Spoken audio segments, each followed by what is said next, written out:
नमस्कार, सत श्री अकाल, राम राम साहब, हमारी वणक्कम, प्रणाम। आप सभी को ऑल्टरनेट मीडिया में फिर से स्वागत है। मैं आपकी होस्ट गायत्री देवी।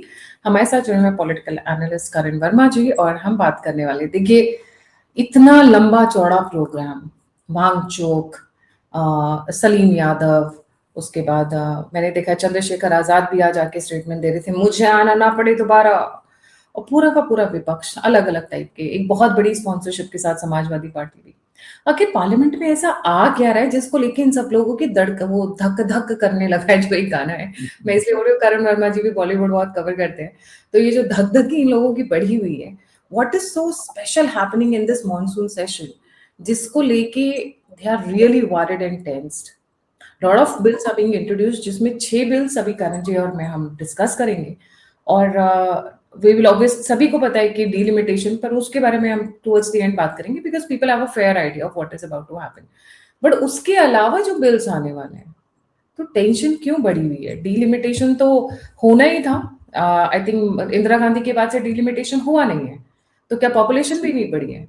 मतलब किसी कॉन्स्टिट्यूएंसी में 5 लाख लोग, किसी में 10 लाख लोग, इस तरीके की अनइक्वल रिप्रेजेंटेशन हो रहा है, उसको बाद में डिस्कस करेंगे। बट पहले बाकी के बिल्स डिस्कस करते हैं, जिससे वो ज्यादा टेंशन में है। डीलिमिटेशन उनको पता है होना है, आज नहीं तो कल होना है, पर प्रॉब्लम कहीं और है, मार कहीं और है। Over to you Karan, a very warm welcome on the show. Gayatri ji, आपको, आपके सभी दर्शकों को नमस्कार।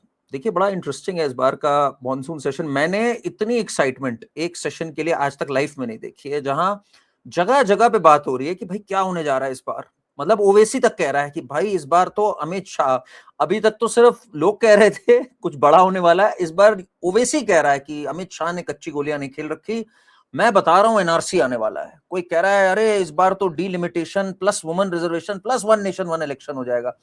मतलब पहली बार मैंने देखा है नैरेटिव ऐसे सेट हो रहा है। पहले ये लोग नैरेटिव सेट करते थे कि सब गेस कर रहे हैं यार क्या होने जा रहा है। एक ने तो, कल मैं था एक चाय की दुकान पे, उसने कहा पक्का बता रहा हूं मैं, हिंदू राष्ट्र घोषित होने जा रहा है इस बार पार्लियामेंट पे हिंदू राष्ट्र घोषित होने जा रहा है। तो इट्स वेरी इंटरेस्टिंग कि हो क्या रहा है। बट 6 बिल सरकार ने ऑफिशियली रखे हैं, जो कल से जो शुरू हो रहा है सेशन, उसमें ये 6 बिल सबसे पहले आ रहे हैं। Very very interesting. तो जरा मैं चाहता हूं जनता जरा समझे क्या 6 बिल आ रहे हैं। I was very surprise to read them. सबसे पहला बिल आ रहा है income tax amendment bill. Now this is so interesting. Income tax का एक अमेंडमेंट सालों बाद हुआ था, पिछले वर्ष, सालों बाद। मतलब ये सरकार क्या काम कर रही है ये भी पता होना चाहिए। अब ये क्या कर रहे हैं, बिकॉज हमारा रुपी थोड़ा सा भाई वीक हुआ, बिकॉज वेस्ट एशिया में क्राइसिस हुई, सारी चीजें हुई, तो इस सरकार ने कहा भाई अब इसको कैसे ठीक किया जाए, फॉरेन इन्फ्लोस कैसे बढ़े। शेयर मार्केट पे भी एफआईज का एक्सोडस हुआ, जिससे मार्केट फेल्ट द स्ट्रेस। अब ये एक प्रोग्राम लेके आ रहे हैं, इसमें मोस्ट प्रोबेबली जो बात चल रही है, और एफआईज की जो इन्वेस्टमेंट होगी उस पे जो उनको रिटर्न आएगा इंटरेस्ट, उस पे टैक्स नहीं लिया जाएगा उनसे। वाओ, या दिस अब is big. big tax exemption on the FI's interest on earnings. So this is going to be a big boost. मतलब FI's का इनफ्लो इसके बाद एटलीस्ट बढ़ना चाहिए। मतलब we are keeping our fingers cross. तो इतना बड़ा रिफॉर्म है जिसकी इस समय बात चल रही है। और भी कई रिफॉर्म्स होने हैं इसमें इनकम टैक्स अमेंडमेंट पे। बट साथ साथ हमें यह भी समझना चाहिए, there are those forces in the country against, जो हमारे देश के इंटरेस्ट के अगेंस्ट है, जो नहीं चाहते ये अमेंडमेंट बिल आए।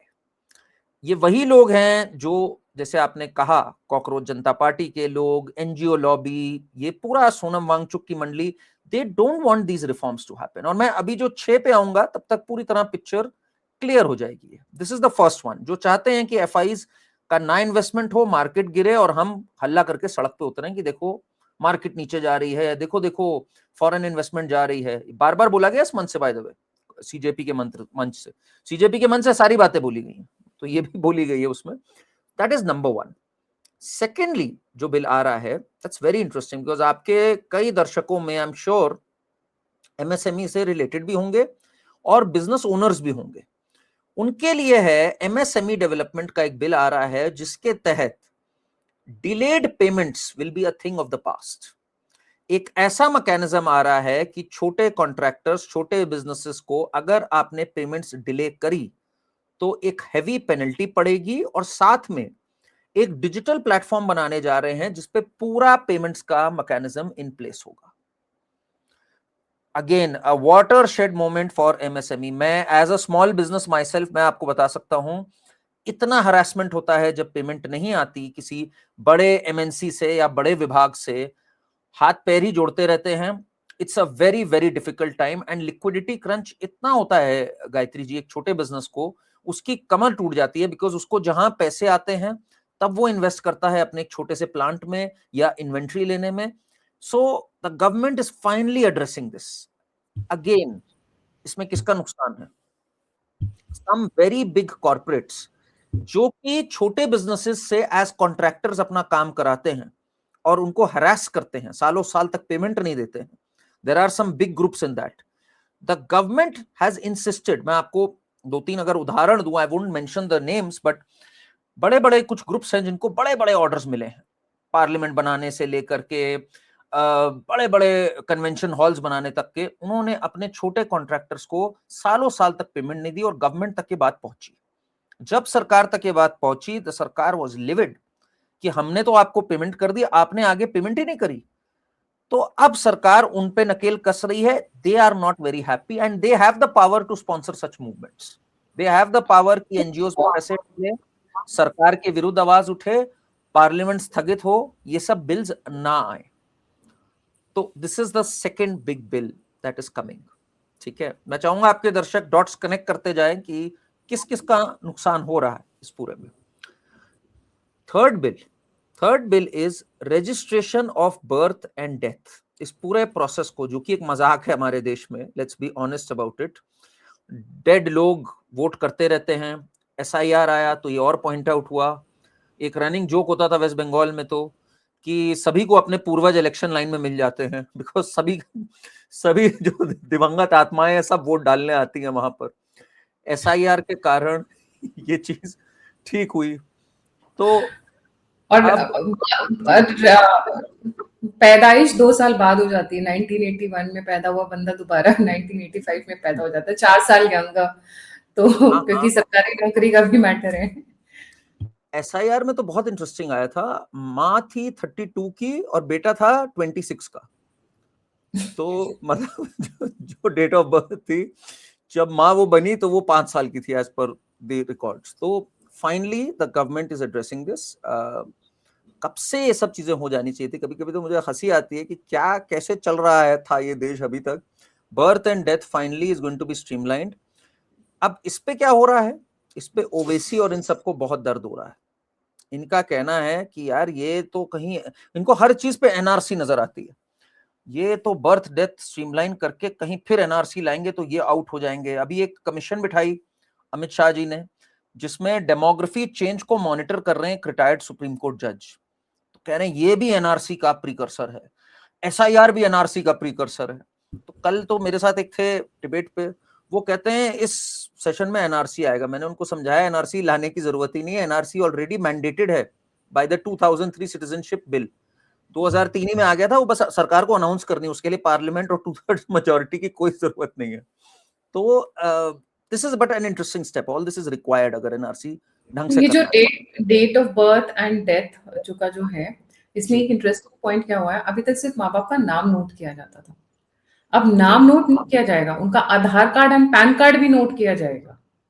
सो हियर इज आप 5 साल के हो गए, पैदा नहीं कर सकते हो बच्चा, बिकॉज वो सारा technically see everything is going towards a mechanisation, computerisation.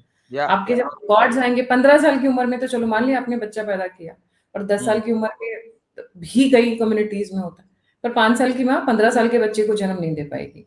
सो ये जो स्ट्रीम लाइनिंग हो रही है, ये जितने भी लूप होल्स है ना, उनका हो रहा है अब। जी जी जी। फिर तो आ रहा है the mother of all bills, जिसने सबको हिला दिया, जिसने डेमोक्रेट्स और रिपब्लिकन्स को साथ ला दिया, that is the FCR FCRA amendment bill. Huge bill, हम लोग एक पूरा प्रोग्राम कर चुके हैं और आपके दर्शकों से बहुत गजब का रिस्पॉन्स आया था उस पे।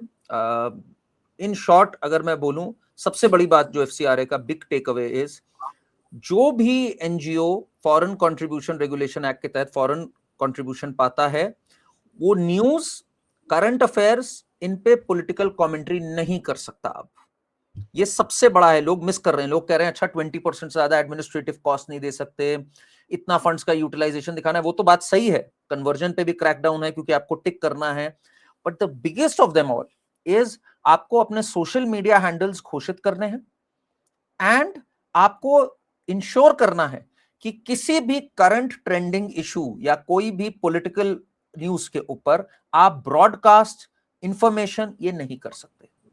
The total segregation of your social activities and your and the politics of the country. आप social कर रहे हो, गाय को चारा खिला रहे हो, लोगों की सेवा कर रहे हो, ठीक है, बट पॉलिटिक्स में नहीं इन्वॉल्व होगे आप, मतलब इन्फ्लुएंस नहीं करोगे। इसके 3-4 बहुत बड़े उदाहरण हैं। टीस्टा सेतलवाद का जो एनजीओ था, that was citizens for justice and peace, जिसने ट्यूटर किए थे witnesses in the 2002 Gujarat riots. That is what the NGO officially did, मतलब पॉलिटिक्स में ही इन्वॉल्व था। हर्ष मांडेर जो नेशनल एडवाइजरी काउंसिल का मेंबर था, सोनिया गांधी वाली काउंसिल जो मनमोहन सिंह के ऊपर बैठी थी, उसका एक एनजीओ था अमन बिरादरी, उसने अपने लेटर हेड से अजमल कसाब के लिए क्लेमेंसी मांगी थी, जिसने 26/11 में खुले में 166 लोग मार दिए थे हमारे। सोचिए कैसे कैसे लोग बैठे हैं। सोनम वांगचुक जो बैठे हुए हैं, बाय द वे, ये इनका भी एफसीआरए लाइसेंस कैंसिल हुआ, और एफसीआरए वायलेशन सोनम वांगचुक का किसने पॉइंट आउट किया? आपके दर्शक चेक करें, 2007 में कांग्रेस ने कहा he is doing anti national activity, his FCRA licence should be cancelled. They didn't cancel it, this government cancelled it. जबकि सोनम वांगचुक के father was a part of Congress and he was a मंत्री in the Farooq Abdullah government.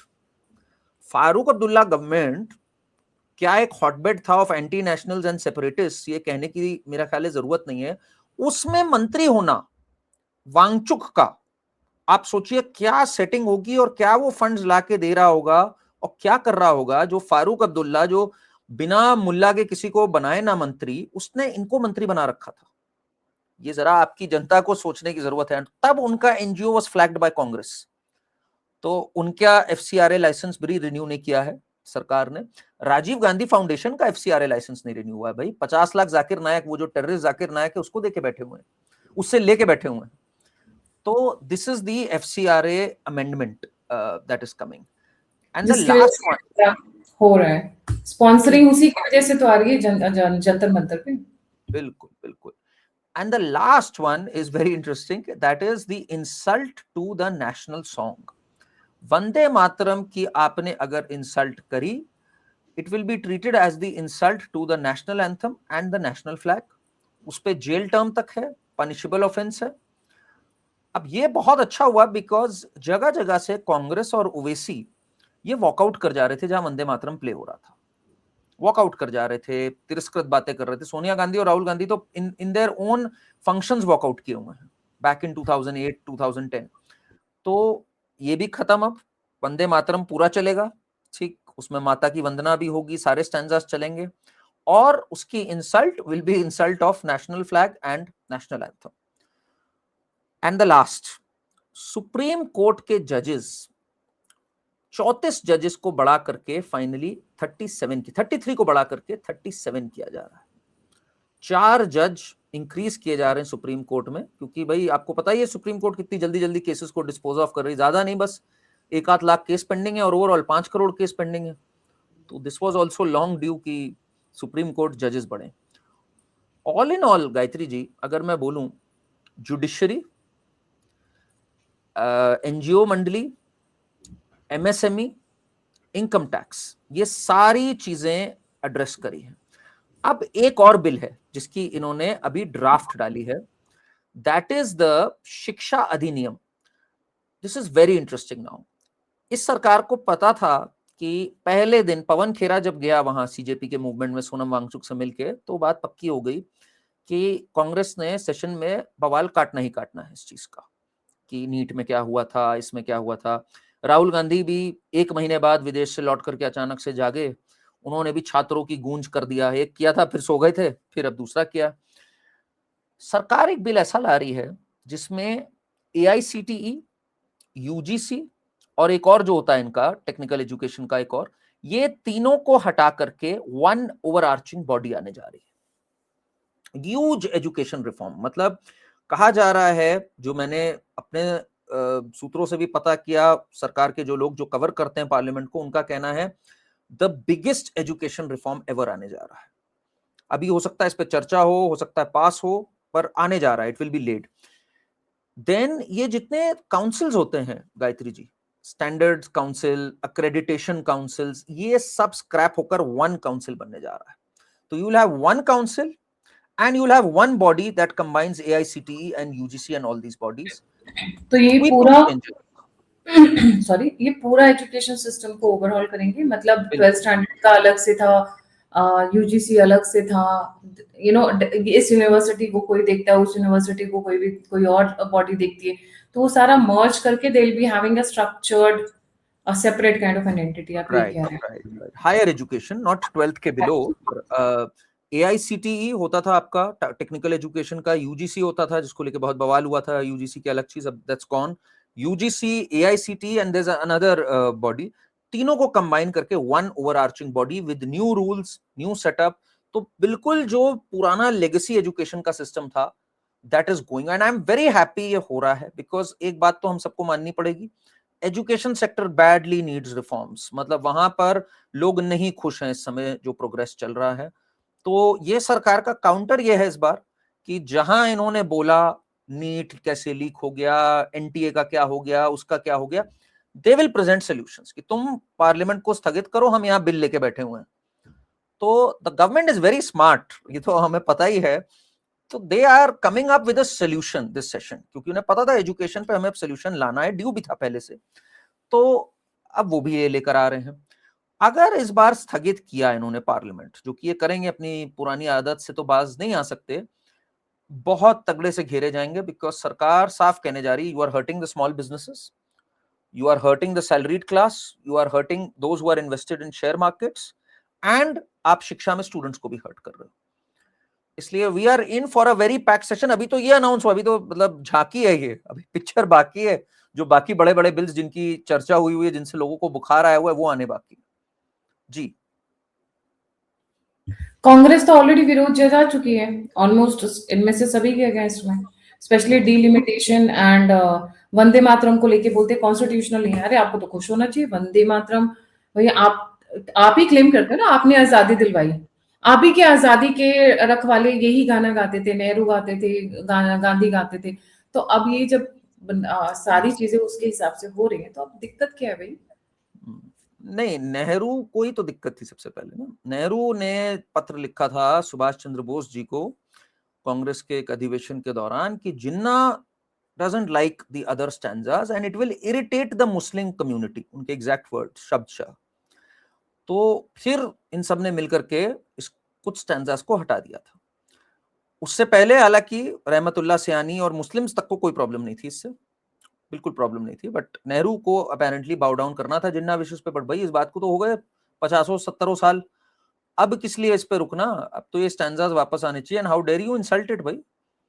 तो ये तो एक बहुत अच्छी चीज है कि ये इस बार that is seeing the light of the day.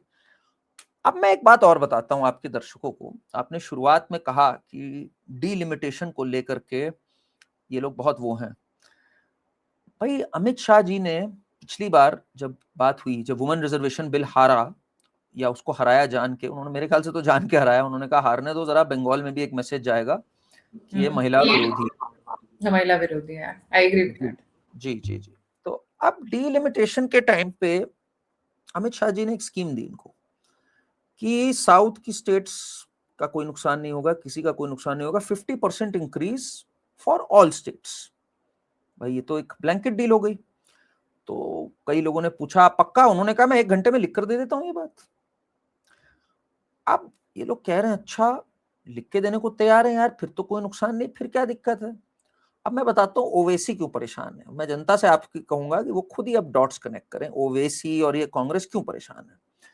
इनका कहना है, और पता नहीं शायद सही ही कहना है, मुझे नहीं पता, वो जनता अक्लमंद है। इनका कहना है कि भाई जब रीड्रॉइंग होगी कॉन्स्टिट्यूएंसीज की, तो कुछ मोहल्ले इधर जाएंगे, कुछ मोहल्ले इधर जाएंगे, तो जो हमारा विशेष वर्ग का वोट था, जो एक मुश्त होके वोट देता था, मान लीजिए वो किसी कॉन्स्टिट्यूएंसी पे 50% था, 56% था, वो यार घट करके 40% रह जाएगा, कुछ इधर बढ़ जाएगा, कुछ उधर बढ़ जाएगा।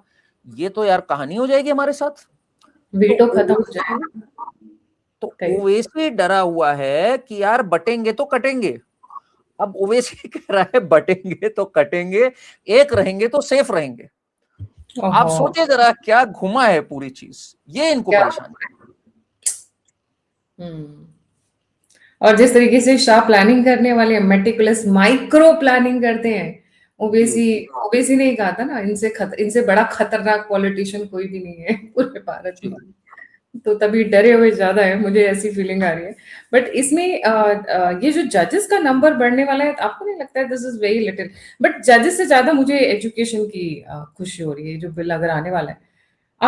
आप पार्लियामेंट को काफी अच्छे टाइम से फॉलो कर रहे हो, करें? What do you think is the parliament is missing these days? आई क्योंकि थिंक कल से parliament session है। दिस सेशन ये जो आने जा रहा है, I was wanting all this from such a long time. मुझे हम्म। बड़ी खुशी हुई एक चीज देख के गायत्री जी, कि ये एक सेशन होने जा रहा है जहां सरकार रियली में फोकस्ड है गवर्नेंस पे, और कोई इलेक्शन की shadow is not looming large. हर बार क्या होता है, एक चुनाव की शैडो चल रही होती है, अरे अभी बिहार आना बाकी है, अरे अभी बंगाल आना बाकी है। इस बार जरा सरकार को एक क्लियर फ्रेम मिला है कि यार सब जीत गए, जरा कुछ अब बढ़िया लेजिस्लेटिव एजेंडा आगे डालते हैं। ममता के भी टूट के हमारी ओर आ गए, शिवसेना के भी टूट गए आ गए, और मैं लगातार पिछले कुछ दिनों से कह रहा था कि दे बेटर डिलीवर नाउ हाँ, भाई। because now they don't have excuse. या and they've not disappointed, let's be honest, at least parliament wise they've not disappointed. अब इंप्लीमेंटेशन ग्राउंड पे कैसा होगा, we can have a debate on that, but सारी चीजें cover करी है इन्होंने। आई जस्ट होप हम्म। दे पास, मतलब एजुकेशन से लेके जुडिशरी से लेके हर चीज को एड्रेस करने की कोशिश करी है। तो मेरा तो मानना है अभी तो डिलिमिटेशन वगैरह तो आई थिंक रुक कर आएगा।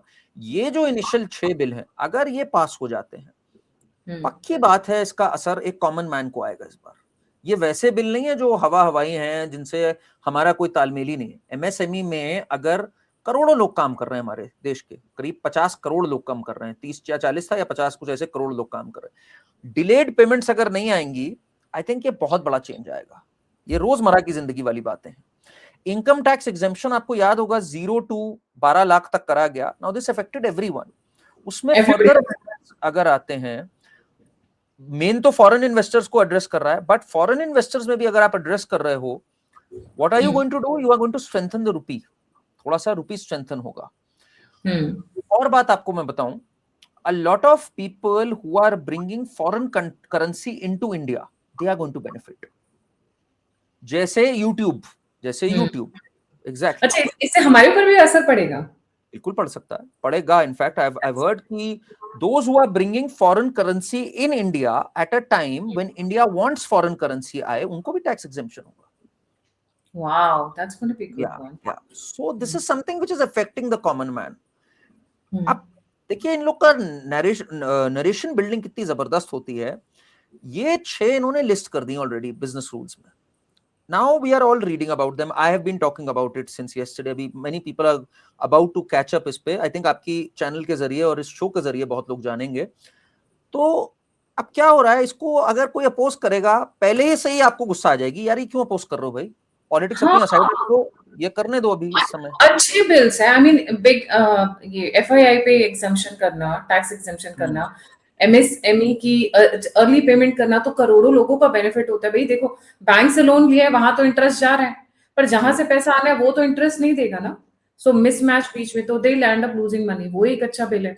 सुप्रीम कोर्ट में तो ऑब्वियसली ये तो 37 कर रहे हैं। I think at least 50 should be there because the number is very small. Then आपने जैसे इस एजुकेशन का बताया, most excited about the education bill because I link it to the future. Delimitation होना है, वो पॉलिटिकल है, और वो होना बहुत जरूरी है बिकॉज अब मिसमैनेज बहुत ज्यादा हो गया। आई मीन इंदिरा गांधी का समय और अब का समय 50 साल हो गए रफली, if I am not mistaken with the numbers. 50 साल हो गया डिलिमिटेशन नहीं हुआ है। तो these are very important bills. इसको अपोज करना इट्स लाइक एफसीआर है, सॉरी, एफसीआर है, death and birth certificates. It's unbelievable. मैं अब ये हो जाए अगर सेशन, तो ये आज तक के सबसे कॉन्सिक्वेंशियल सेशंस में से एक होना है। एंड नो वंडर, मैं आपको बताऊं, साउथ ब्लॉक में इस समय those who are covering the parliament, journalist, they are saying रात को 2-2 बजे तक मीटिंग्स चल रही हैं। It's not easy Gayatri ji, ये सबके जो ड्राफ्ट्स हैं, they run into hundreds and thousands of pages. ठीक है, एक एक comma, full stop, referring it to the standing committee, accommodating all groups, कि भाई सबका ध्यान रखा जाए इस समय। It is not easy. ये मतलब बड़े सीरियस गवर्नेंस मोड में है इस समय मोदी जी, कि चुनाव हो गए यार, अब हो गया। हाँ, अब टाइम है एग्जाम्पल सेट करने का कि भाई आप भरोसे को फिर से भरोसा दिलवाने का कि देखो आपने हमारे ऊपर भरोसा किया तो वी हैव डिलीवर्ड, राइट? तो क्या बोलते हैं, give it back, I would say give it back to the people, जिसकी वजह से आपको लाया गया सत्ता में। जी। एंड दैट इज व्हाई आप अगर now we connect back to where we started, एक एक bill is hurting interest groups, चाहे वो सोनम वांगचुक का इंटरेस्ट ग्रुप हो, चाहे ये दीपके का हो, चाहे केजरीवाल का हो, ये सबके इंटरेस्ट ग्रुप्स इसके अंदर डायरेक्टली हर्ट हो रहे हैं। और फॉरेन जितनी फोर्सेस एट प्ले है, you name all these foundations who डोल आउट फंड्स, ये सब के सब नहीं चाहते ये चीज पास हो। देखिए एफआई इन्वेस्टमेंट के लिए एक बहुत बड़ी होड़ लगी हुई है इस समय, from China and south east Asia to India. कहां जाएगा एफआई का money? Of course it's going towards a lot of AI data centres and other places, but अगर इस पे एक आध गलती भी हुई, जैसे सिक्योरिटी ट्रांजैक्शन टैक्स आया, एलटीसीजी आया, long term capital gains tax आया, उससे थोड़ा एफआई हर्ट भी हुआ। अब सरकार चाह रही है एफआई यहां पर आए, वो और जरूरी हो जाता है वेस्ट एशिया क्राइसिस देखते हुए, बिकॉज अब ये वेस्ट एशिया क्राइसिस तो चलती आ रही है भाई, ठीक, ये ईरान वीरान भी चलता आ रहा है, क्रूड ऑयल की फिर दिक्कत आ सकती है, हमें फिर फॉरेन एक्सचेंज चाहिए होगा। तो यूएस भी कोई खुश नहीं है ये बिल आकर, यूएस के जितने ये सोरोस और ये सारे फाउंडेशंस हैं, कोई खुश नहीं है ये bill should see the light of the day. अरे हम उनको खुला मैदान दे रहे हैं आके इन्वेस्ट करने के लिए, obviously they feel hurt because their entities, their capitals, their business entities हाँ कम रन ही किया भाई, टैक्स नहीं लग रहा है, इन्वेस्टमेंट पे टैक्स बिल्कुल नहीं लग रहा, तो ऑब्वियसली वो भागते हुए आएंगे, which was a big hurdle by the way, जो इन्वेस्ट, हाँ तो that's going to be, let's see। और स्टॉक मार्केट को स्टेबलाइज करने में ये बहुत बड़ा रोल प्ले करेगा, क्योंकि एफआईआईस की मूवमेंट बहुत हर्ट थी बीच में। देखिए हम लोग ना इस समय गायत्री जी इतने टर्बुलेंट टाइम से गुजर रहे हैं ना वर्ल्ड ओवर, ये जो ट्रांजिशन चल रहा है, याद करिए वो ट्रांजिशन जब कंप्यूटर्स आए थे, कितनी दुकानें बंद हो गई थी, टाइपराइटर्स ऑब्सोलीट हो गए थे, so many people lost their jobs. We are going through a similar transition right now AI में। एआई समिट यहां मोदी जी ने कराया था, जिसमें वो कांग्रेस वाले सब कपड़े उतार के आ गए थे, आपको याद होगा। That was a very vital summit, I mean बड़ी मुश्किल से हुआ था वो समिट भी, यूएस कोई बहुत खुश नहीं था उस समिट से, बट फिर यूएस गेव इन कि चलो ठीक है यार, we can't ignore India because India has the data. इतना डेटा कहीं नहीं है दुनिया में, 150 करोड़ तो डेटा यही है, we need data here. Then the semiconductor fabrication industry is coming here also. Critical mineral सबसे ज्यादा कहां पर है इंडिया में? क्रिटिकल मिनरल्स जिसकी जरूरत है that is in Ladakh. And Ladakh में कौन कह रहा है कि क्रिटिकल मिनरल्स मत एक्सट्रैक्ट करो, एनवायरमेंट हर्ट होगा, मुझसे परमिशन लो? Sonam Wangchuk. People need to connect this dot. Sonam Wangchuk wants to sit कि लद्दाख को 6 शेड्यूल में लाओ। पहले तो उसका दिमाग खराब हुआ स्टेटहुड, फिर कहता है 6 शेड्यूल, अभी भी स्टेटहुड पे अटका हुआ है।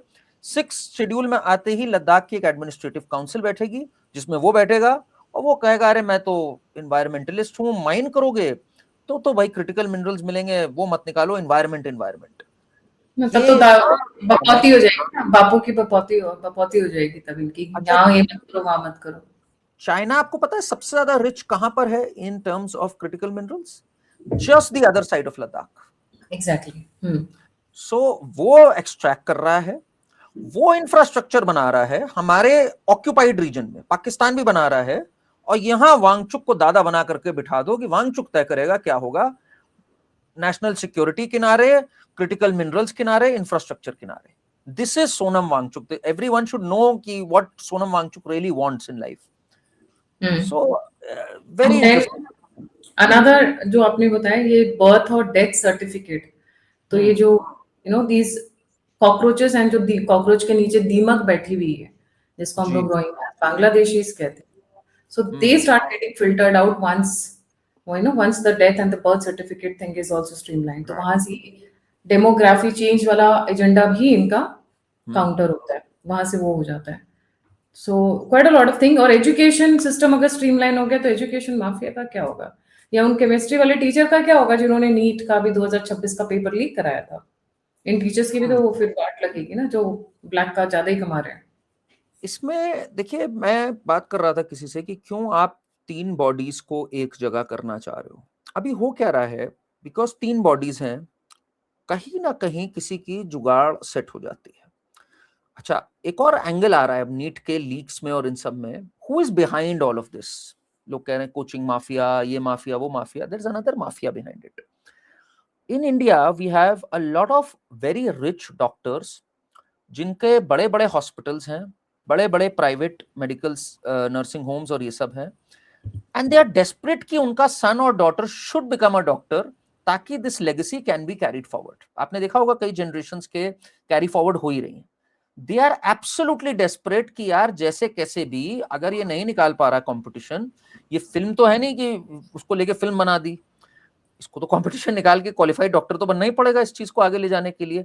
सो they are also one of the power brokers ताकि भाई किसी को सीट मिल सके। Now who do they broker with? इस पूरे जब इतनी ब्रांचेस होंगी किसी ना किसी जगह पे, आप एक लीकेज को टैप करके वहां से जुगाड़ ढूंढ लोगे। Now if it's going to be streamlined and फिर से पूरी चीज बन रही है, तो ये भी एक फ्लश आउट हो जाएगा। That's the calculation of the government and right calculation है। बिल्कुल सही।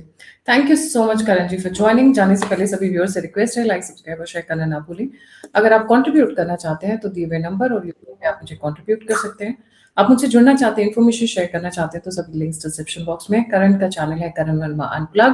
Please go and like him, subscribe him and share his channel also. इसी के साथ जय हिंद, जय श्री राम, हर हर महादेव।